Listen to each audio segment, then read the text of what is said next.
Hello ಸ್ನೇಹಿತರೆ, ಪ್ರಸ್ತುತ ಸನ್ನಿವೇಶಕ್ಕೆ ಹೊಂದಾಣಿಕೆಯಾಗುವಂಥ ಒಂದು ಕಥೆಯನ್ನು ಹೇಳುತ್ತೇನೆ ಕೇಳಿ. ಒಂದು ದೊಡ್ಡ ಕಂಪನಿಯ ಎಂಪ್ಲಾಯ್ ಬೆಳಿಗ್ಗೆ ಬೇಗ ಎದ್ದು ಅವನು ಡ್ಯೂಟಿಗೆ ಜಾಯ್ನ್ ಆಗುತ್ತಾನೆ. ಅಲ್ಲಿ ಹೋಗಿ ಆಫೀಸ್ ಮುಂದೆ ನೋಡುತ್ತಾನೆ, ಅವರ ಬಾಸ್ ಒಂದು ಹೊಸ ಲ್ಯಾಂಬೋರ್ಗಿನಿ ಕಾರಿಂದ ಇಳಿಯುತ್ತಿರುತ್ತಾನೆ. ಎಂಪ್ಲಾಯ್ ಕಣ್ಣು ಆ ಲ್ಯಾಂಬೋರ್ಗಿನಿ ಕಾರ್ ಮೇಲೇ ಇರುತ್ತದೆ. ಆ ಎಂಪ್ಲಾಯ್ ಅದನ್ನು ನೋಡಿ ಬಾಸ್ ಹತ್ತಿರ ಹೋಗಿ ಈ ರೀತಿಯಾಗಿ ಹೇಳುತ್ತಾನೆ, ನೀವು ತುಂಬ ಬದಲಾಗಿದ್ದೀರಿ ಸರ್. ಇದೇ ರೀತಿ ನೀವು ಇನ್ನೊಂದು ಹೊಸ ಕಾರನ್ನು ಖರೀದಿ ಮಾಡಬೇಕು ಅಂತ ಆ ದೇವರಲ್ಲಿ ಬೇಡಿಕೊಳ್ಳುತ್ತೇನೆ ಎಂದು ಹೇಳುತ್ತಾನೆ.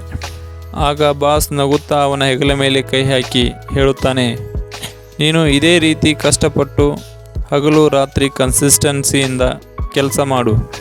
ನೋಡ್ತಾ ಇರು, ಮುಂದಿನ ವರ್ಷವೇ ಇದೇ ತರಹ ಕಾರನ್ನು ನನ್ನ ಮಕ್ಕಳಿಗೆ ಗಿಫ್ಟ್ ಕೊಡುತ್ತೇನೆ ಎಂದು ಹೇಳಿದ. ಇದರಿಂದ ನಾವು ಏನು ತಿಳಿದುಕೊಳ್ಳಬೇಕು ಎಂದರೆ, ಜೀವನದಲ್ಲಿ 15 ವರ್ಷ ಕಷ್ಟಪಟ್ಟು ಓದಿ 15 ವರ್ಷ ಕಷ್ಟಪಟ್ಟು ಯಾರದೋ ಒಬ್ಬರ ಡ್ರೀಮನ್ನು ಫುಲ್ಫಿಲ್ ಮಾಡಲು ನೌಕರಿ ಮಾಡುತ್ತಿರುತ್ತೇವೆ. ನೌಕರಿ ಎಂಬ ಬೆಲೆ ಹೇಗೆ ಸೃಷ್ಟಿಯಾಯಿತು ಎಂಬುದನ್ನು ಸ್ವಲ್ಪ ತಿಳಿದುಕೊಳ್ಳೋಣ ಬನ್ನಿ. ಅದಕ್ಕಿಂತ ಮುಂಚೆ ನಮ್ಮ ಚಾನಲ್ಗೆ ಹೊಸಬರಾಗಿದ್ದರೆ ಸಬ್ಸ್ಕ್ರೈಬ್ ಮಾಡಿಕೊಳ್ಳಿ ಹಾಗೂ ಬೆಲ್ ಐಕಾನನ್ನು ಒತ್ತಿ. ಸ್ನೇಹಿತರೆ, ಗುಲಾಮಗಿರಿ ಎಂಬ ಶಬ್ದವನ್ನು ಕೇಳಿದ್ದೀರಾ? ಇದು ಪ್ರಾಚೀನ ಕಾಲದಲ್ಲಿ ಬಳಕೆಯಲ್ಲಿತ್ತು. ಇದಕ್ಕಿಂತ ಪೂರ್ವದಲ್ಲಿ ಮನುಷ್ಯರು ಆದಿವಾಸಿಗಳಾಗಿದ್ದರು. ಕಾಡಿನಲ್ಲಿ ವಾಸಿಸುತ್ತಿದ್ದರು. ಆಹಾರಕ್ಕೆ ಪ್ರಾಣಿಗಳನ್ನು ಬೇಟೆಯಾಡಿ ತಿನ್ನುತ್ತಿದ್ದರು. ಹೀಗೆ ಇವರ ಜೀವನ ನಡೆಯುತ್ತಿತ್ತು. ಕಾಲಕ್ರಮೇಣ ಕಳೆದಂತೆ ಮನುಷ್ಯನಲ್ಲಿ ದುರಾಶೆ ಬೆಳೆಯಿತು. ಬಲಿಷ್ಠವಾದ ವ್ಯಕ್ತಿಗಳು ಬಲಹೀನರನ್ನು ತಮ್ಮ ಸೇವೆ ಮಾಡಲು ಹಾಗೂ ಕೆಲಸ ಕಾರ್ಯಗಳಿಗೆ ನೇಮಿಸಿಕೊಳ್ಳಲು ಪ್ರಾರಂಭಿಸಿದರು. ಒಪ್ಪದಿದ್ದರೆ ಅವರನ್ನು ಹಿಂಸೆ ಮಾಡಲಾಗುತ್ತಿತ್ತು ಅಥವಾ ಅವರ ಜೀವವನ್ನೇ ತೆಗೆದುಹಾಕಲಾಯಿತು. ಹೀಗೆ ಗುಲಾಮಗಿರಿ ಎನ್ನುವುದು ಪ್ರಾರಂಭವಾಯಿತು. ಕ್ರಮೇಣವಾಗಿ ಕಾಲ ಬದಲಾಗುತ್ತಾ ಬಂದಿತು. ಆಧುನಿಕ ಯುಗದಲ್ಲಿ ಸ್ವತಂತ್ರ ಹೋರಾಟಗಾರರು ಮತ್ತು ಸಮಾಜ ಸೇವಕರು ಇದರ ವಿರುದ್ಧ ಹೋರಾಟ ಮಾಡಲು ಪ್ರಾರಂಭಿಸಿದರು. ನಂತರ ಕೈಗಾರೀಕರಣ ಪ್ರಾರಂಭವಾಯಿತು. ದೊಡ್ಡ ದೊಡ್ಡ ಬಿಸ್ನೆಸ್ಮನ್ಗಳು ಹಾಗೂ ಬಂಡವಾಳಶಾಹಿಗಳು ಕೈಗಾರಿಕೆಗಳನ್ನು ಪ್ರಾರಂಭಿಸಿದರು. ಈ ಕೈಗಾರಿಕೆಗಳಲ್ಲಿ ಕೆಲಸ ಮಾಡಲು ಜನರು ಬೇಕಾದರು. ಆದರೆ ಗುಲಾಮಗಿರಿ ನಿಂತು ಹೋಗಿತ್ತು. ಆದರೆ ಕೆಲಸಗಾರರ ಅವಶ್ಯಕತೆ ಹೆಚ್ಚಾಗಿತ್ತು.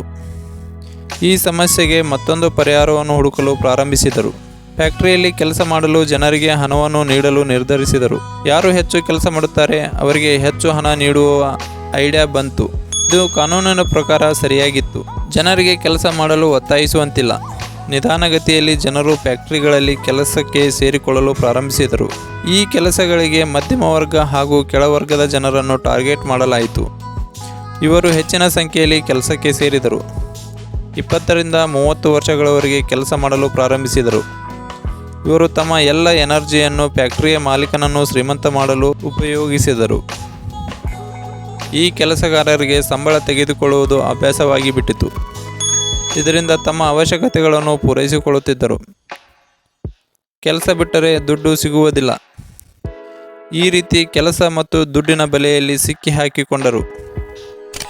ಮತ್ತೊಬ್ಬರಿಗಾಗಿ ದುಡಿಯುತ್ತಾ ಹೋದರು.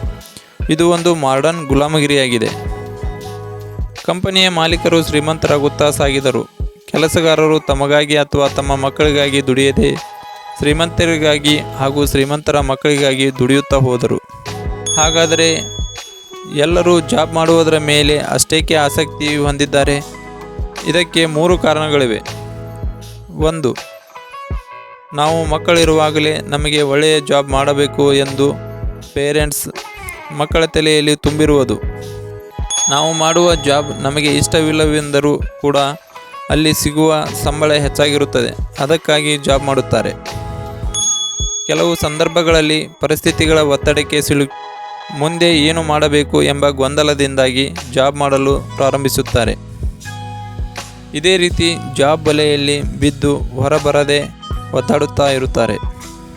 ಈ ಜಾಬ್ ಎಂಬ ಬಲೆಯಿಂದ ಹೊರಬಂದು ಸ್ವತಂತ್ರ ಆಲೋಚನಾ ಶಕ್ತಿ ಹಾಗೂ ಕೌಶಲ್ಯದಿಂದ ಉದ್ಯೋಗವನ್ನು ಮಾಡಿ ನಮ್ಮ ಏಳಿಗೆಗಾಗಿ ನಿರಂತರ ಕೆಲಸ ಮಾಡಲು ಪ್ರಾರಂಭಿಸಬೇಕು. ಜಾಬ್ ಎಂಬ ಬಲೆಯಿಂದ ಹೊರಬರಬೇಕು. ಈ ವಿಡಿಯೋವನ್ನು ನೋಡಿದ್ದಕ್ಕೆ ಧನ್ಯವಾದಗಳು. ಈ ವಿಡಿಯೋ ಇಷ್ಟವಾದರೆ ನಮ್ಮ ಚಾನಲನ್ನು ಸಬ್ಸ್ಕ್ರೈಬ್ ಮಾಡಿಕೊಳ್ಳಿ ಹಾಗೂ ಬೆಲ್ ಐಕಾನನ್ನು ಒತ್ತಿ. Thank you for watching.